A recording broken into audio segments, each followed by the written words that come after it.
Welcome back. As we look across the top of the Alps, we are in fact at the bottom of them right now because we've reached the finish in Bourg Saint-Maurice. It was a terrific pursuit off the mountain, of course, and we can go now and have a look at the Cadillac performance highlights of today's stage. And it all started out with a happy Alberto Contador being protected by Lance Armstrong, who was also in good mood as they head out to the 2 St. Bernard cols. Then came the attack. It was first by Pelazzotti, who was already in a small group. He felt the others were going too slow on the Grand St. Bernard, so he decided to go it alone. Quickly joined by Vladimir Karpets, the two of them built up a pretty astounding lead on the slopes of the first mountain of the day, and they managed to survive to get themselves to the top to get maximum points.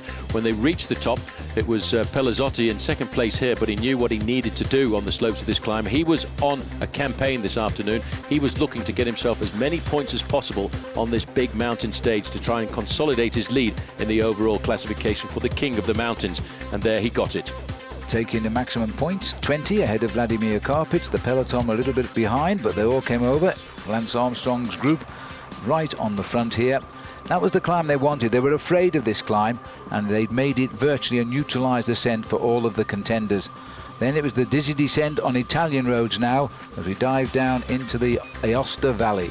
Descent of around about 20 kilometers. The yellow jersey group were pretty much all together. Nobody was caught under autumn surprise when they saw the acceleration of Team Astana. I think it was Astana's tactics to keep that group together. Down on the valley road, in between the two big climbs of the day, Franco Pelazzotti decided the best thing was to wait for the large group of riders behind. They got into that group, setting themselves up for the final climb of the day, and what a brute that was. The Col du Petit Saint Bernard came at 128 kilometers, or a little bit more than that. As they started the climb, there was again an attack. Verdugo having a little dig here. Jurgen van den Broek appearing extremely strong, and in fact is now riding better than his team leader, Cadel Evans. Once we got to the steep part of the climb, all of a sudden there was a different change of jersey at the front of the pack. It was the white jerseys of Team Saxo Bank. First Nicky Sorensen, then Chris Anker Sorensen, trying to toughen up the pace to set something up for their men, the Schleck brothers, to attack. Meanwhile, further up the road, again another group of riders starting to go off the front, and always Pelazzotti was in attendance. The peloton never got on to terms with the leading breakaway all day, and Pelazzotti was already having another dig, being joined there by Jurgen van den Broek. But this was the key move.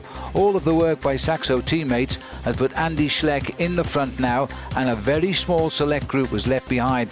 They split off even Lance Armstrong with their acceleration, but they didn't know that this man had a second breath, and it was about to happen. Joining up front was Mikel Astolosa. He joined the two leaders on his own to make a three-man leading group. But what was remarkable about Armstrong was once he'd seen the formation of that group with his teammate Alberto Contador and Andreas Kloden, and he could see that Cadel Evans and everybody else in that group was weakening, he jumped out of that pack and rode across a 20 to 30 second gap. This man might have been down a little bit on Verbier, but he is certainly not out. He even passed Frank Schleck, who was going the opposite direction from the lead group to the chase group. And just like the old days, Armstrong bridging the gap, although he never really bridged any gaps in the old days. He opened them all up as he nipped round the Park Rabobank car to the American flag flying, and he was soon to be up front with all of the leaders of the main contenders of the tour. Andy Schleck must have been really shocked. He must have been quite surprised to see that. When they got to the top of the Petit Saint Bernard for the final climb of the day, again maximum points for Franco Pelazzotti. 50 in the bag. Second Van den Broek and third Astolosa, the order over the top. The peloton, without at this point Carlos Sastre and Cadel Evans, were over the top as well. Now began the long descent to the valley below. Armel Moinard linked up with a leading group of three to create a four-man group. They were being chased at this point by 30 seconds. However, on the descent, you always have to be attentive, and Jens Voigt from Team Saxo Bank went down very hard indeed on the descent, and we hope that he's going to be okay. Well, Lenz there falling on the road on one side of his body there, and certainly an awful lot of road rash the result of this. He seemed to slip on that white line in the middle.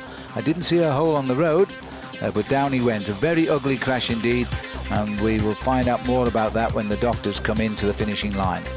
But on the descent, once the gaps had started to fall and riders like Cadel Evans had missed out on the gap, Dave Zabriskie of Garmin Slipstream came to the front and was hammering down, but he never did quite enough to pull back the leading group of four, which linked up just before the finish.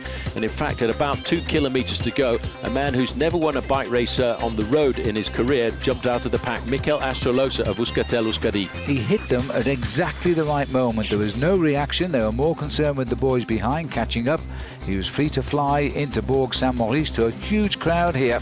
to a Chickisha crane and then into the finishing straight. It was time for great celebrations. At last he had won a stage of the Tour de France. What a way to start your winning career.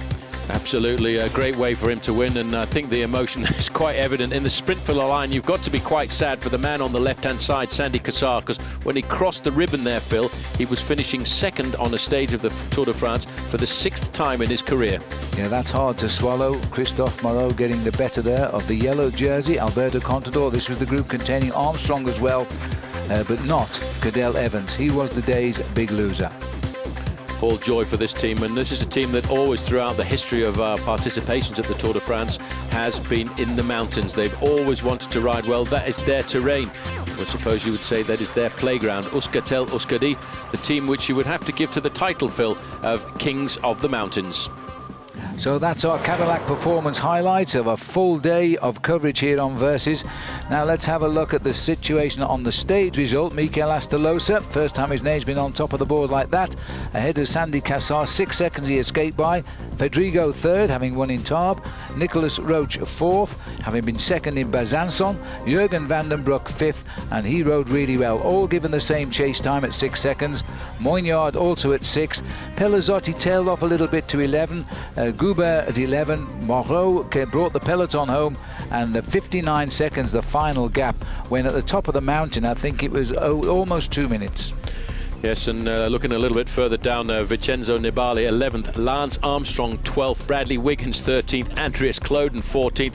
They are all paying a great deal of attention on a day like this. A little bit further back, Roman Kreuziger 18th, Andy Schleck 19th, just ahead of his brother Frank Schleck in 20th place, all given exactly the same time at 59 seconds. Yes, that's the important thing, but Cadel Evans